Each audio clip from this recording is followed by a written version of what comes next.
여러분 안녕하십니까? KBS 아메리칸 뉴스입니다.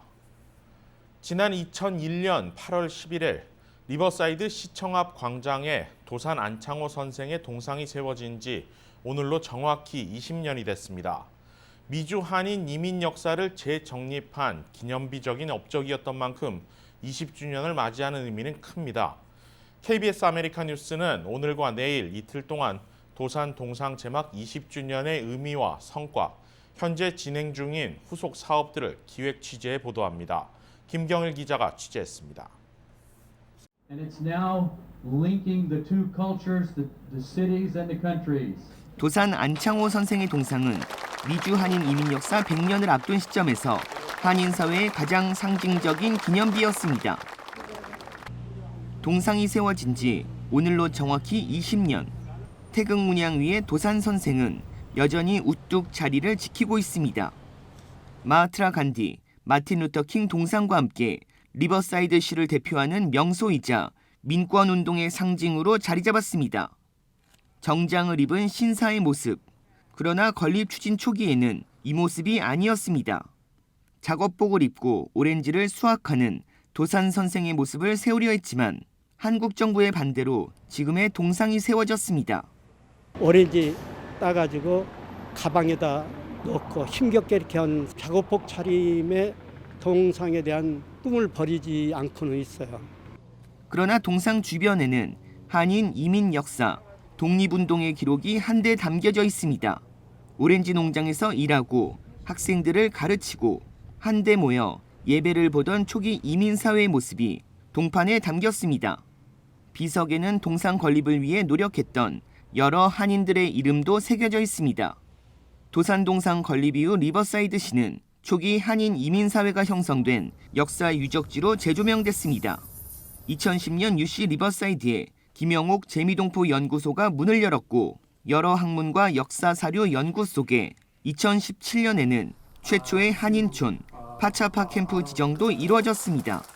특히 이제 도산 안창호 선생님께서는 우리 미주 한인 사회의 단합을 굉장히 강조를 하셨고 그런 도산 선생의 그 시작이 바로 여기 리버사이드고 도산 기념사업회를 중심으로 시정부와 한국국가보훈처의 지원 속에 꾸준한 관리가 이루어진 덕에 동상은 20년이 지난 지금도 온전한 모습을 유지하고 있습니다.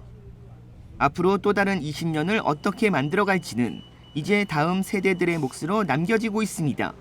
우리 차세들에게 주는 정체성뿐만 아니라 뿌리 교육을 시키는 전당이라고 이렇게 보시면 됩니다.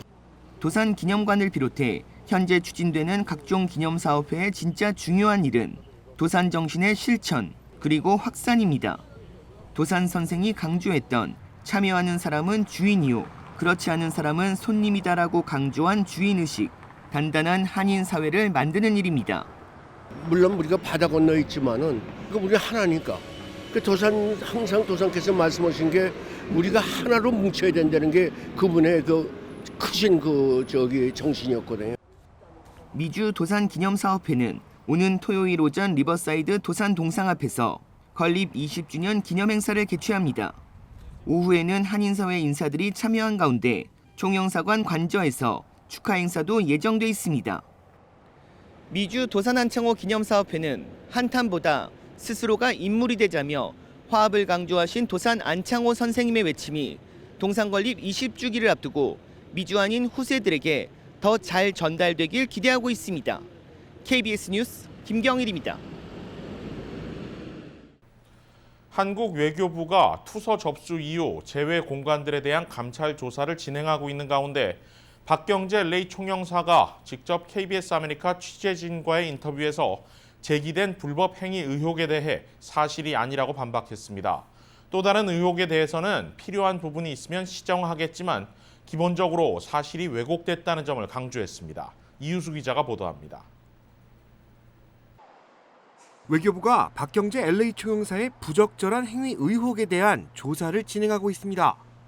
외교부는 지난주 월요일부터 금요일까지 감사가 진행됐고 외교부에 접수된 투서를 바탕으로 박경재 총영사의 불법 행위 의혹을 조사하고 있다고 밝혔습니다.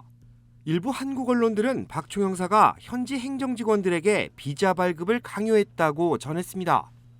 하지만 박경재 LA 총영사는 KBS와의 인터뷰를 통해 비자 발급을 강요한 적이 없으며 해당 업무는 총영사 업무와 무관한 일이라고 일축했습니다. 비자 문제가 나오는데 그거는 비자 담당 형사가 전결을 합니다. 저한테 뭐 일일이 보고를 하고 하는 건 아니고 청탁했다는 것은 전혀 사실이 아닙니다. 와인 등 청탁금지법 한도를 넘은 선물을 받았다는 의혹에 대해서는 일부 관행적으로 이루어지던 부분이 있지만 문화적 차이로 거절할 수 없는 부분이 있었음을 이해해달라고 언급했습니다. 외국인들이 올 때 이제 간혹 와인이나 꽃이나 가져오는데 그거를 왜 가져왔느냐 도로 가져가라고 외국인들한테 얘기하기가 좀 어렵죠. 현지 직원들을 관저 행사에 동원한 의혹에 대해서는 일부 관행적으로 이루어지던 일이나 문제 시 앞으로 시정할 계획이라고 밝혔습니다. 제가 왔을 때도 서빙을 좀 나눠주고 그러더라고요. 그래서 당연히 그렇게 하는 줄로 알았는데 그거를 제가 시정을 하지 못하고 그냥 한 것 같아요. 관저에 상주하는 요리사를 상대로 총영사 부부가 갑질을 했다는 의혹에 대해서는 무분별한 추측을 삼가해 줄 것을 당부했습니다. 제보자의 일방적인 주장만 가지고 보도를 계속 하고 있는데 아직까지 외교부에서 조사를 하고 있으니까 그 결과를 보고 하시고 이런 보도가 나와서 좀 민망하긴 하지만은 잘 좀 지켜봐 주시면 고맙겠습니다. 공관 측 관계자는 최근 관저 요리사가 교체됐지만 이번 일과 관련된 것인지는 알 수 없다고 밝혔습니다. LA 총영사관 박경재 총영사는 공식 업무를 보지 않고 있습니다. 하지만 공관 측은 박경재 총영사의 부재는 당초 예정된 휴가 일정에 따른 것으로 이번 의혹과는 무관하다고 밝혔습니다. LA 총영사관은 지난해 10월 국정원 소속 파견 주재관의 강제 성추행 의혹으로 이미 진통을 겪은 바 있습니다. 사태가 불거지자 공관 측은 피해자를 보호 조치했고 가해자는 귀임 조치된 바 있습니다. 한편 이번 외교부 감사에는 시애틀 권원직 총영사도 조사 대상에 올랐습니다.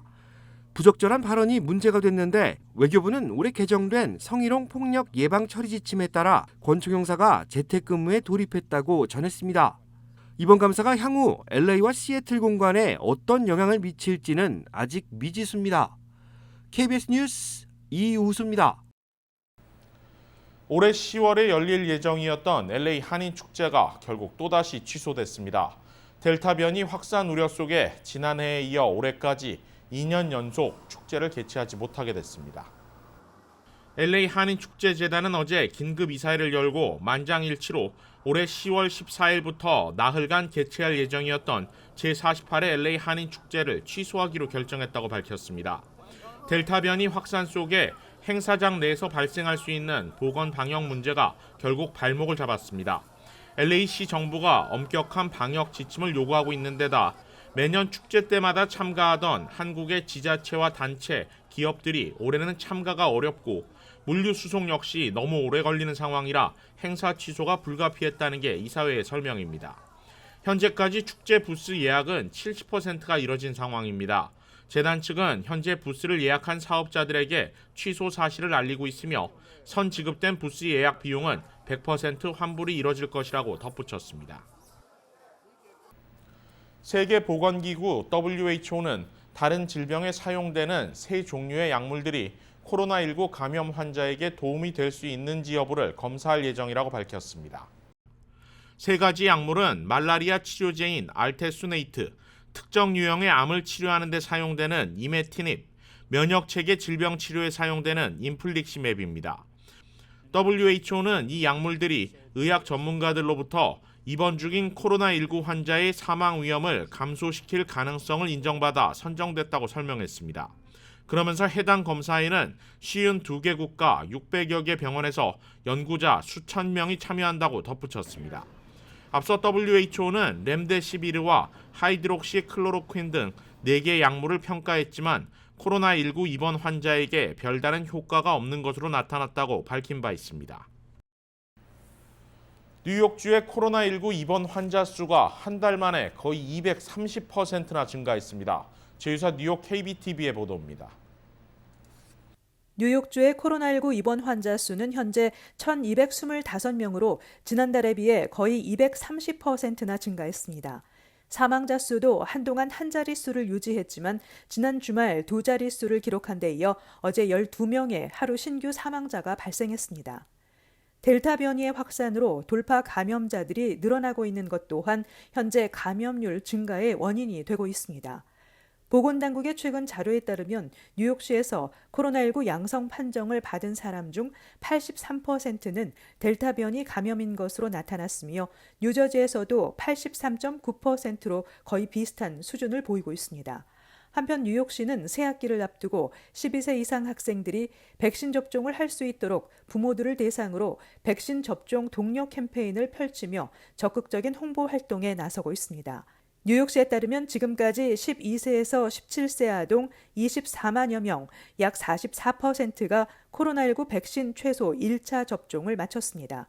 교사를 포함해 교육부에 속해 있는 모든 직원의 경우 60%가 최소 1차 접종을 마친 것으로 보고됐지만 이들 중 뉴욕시가 아닌 지역에서 백신 접종을 한 경우는 통계에 포함되지 않았습니다. 한편 뉴욕시와 뉴저지의 킨더가튼부터 12학년까지 모든 학생과 교직원들은 백신 접종 여부와 상관없이 학교 내에서는 마스크를 반드시 착용해야 합니다. 질병통제예방센터에 따르면 실내 마스크 착용 기준인 코로나19 전염률이 높거나 상당한 지역에 뉴욕시와 뉴저지 대부분 지역이 포함됐습니다. KBTV 뉴스 전상입니다. 상원 민주당이 1조 달러 규모의 인프라 초당안을 통과시킨 지 하루 만에 이번에는 3조 5천억 달러 규모의 지출안을 자력으로 통과시키기 위한 기반을 마련했습니다.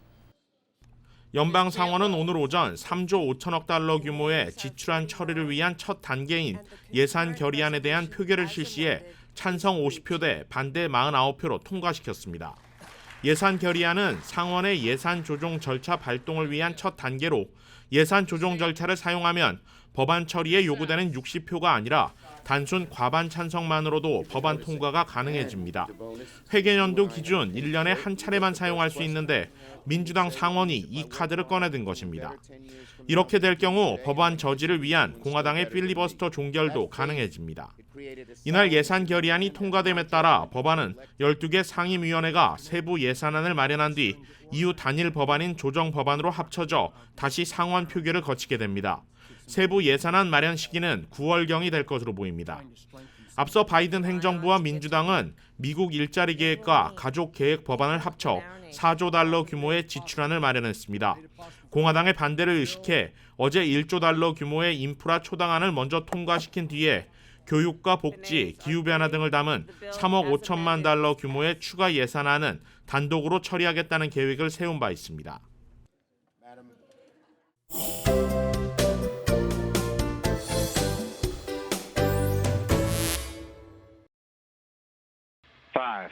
5, 4, 3, 2, 1. 우버이츠, 도어대시 등 배달 공유 서비스가 한창인 가운데 이제는 우주선을 타고 피자를 배달하는 시대가 왔습니다. 지난 화요일 버지니아주에서 발사된 로드럽 건맨의 엔타레스 로켓이 7인분의 피자를 포함해 신선한 사과, 토마토, 키위 등을 싣고 우주정거장으로 떠났습니다. 오는 목요일 도착 예정인 로켓은 우주정거장에 있는 우주인들을 위해 보내질 보급품을 싣고 있습니다. 현재 우주정거장에는 3명의 미국인과 2명의 러시안, 그리고 프랑스와 일본인이 각각 1명씩 배치되어 있습니다. 이번 프로젝트는 로드럽 건맨과 나사의 16번째 프레젠테이션이자 현재까지 가장 큰 탑재량으로 나사의 기대가 높습니다. 삼성의 차세대 야심작 폴더블 폰 3세대가 그 베일을 벗었습니다. 갤럭시 노트 시리즈를 대신해 하반기 전략 상품으로 선보이는 이번 폴더블 폰은 대중화를 목표로 기존의 폴더블 폰보다 낮은 가격으로 승부수를 던졌습니다.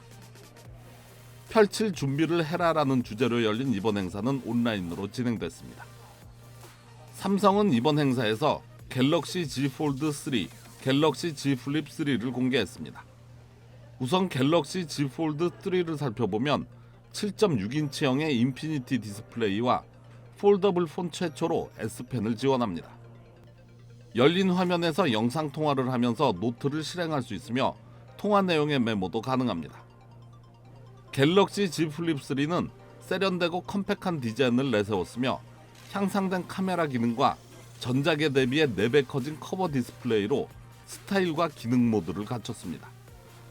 특히 두 제품 모두 폴더블 스마트폰 최초로 IPX8 등급을 지원하는데 IPX8 등급은 수심 1.5m의 담수에서 최대 30분간 견딜 수 있습니다. 가격은 지난해 나온 모델보다 $450 저렴하게 책정했습니다. 삼성은 이번 3세대 출시를 시작으로 스마트폰 시장에서 폴더블 폰의 대중화를 노리겠다는 전략입니다. KBS 아메리칸 뉴스는 시청자들의 의견을 소중히 생각합니다.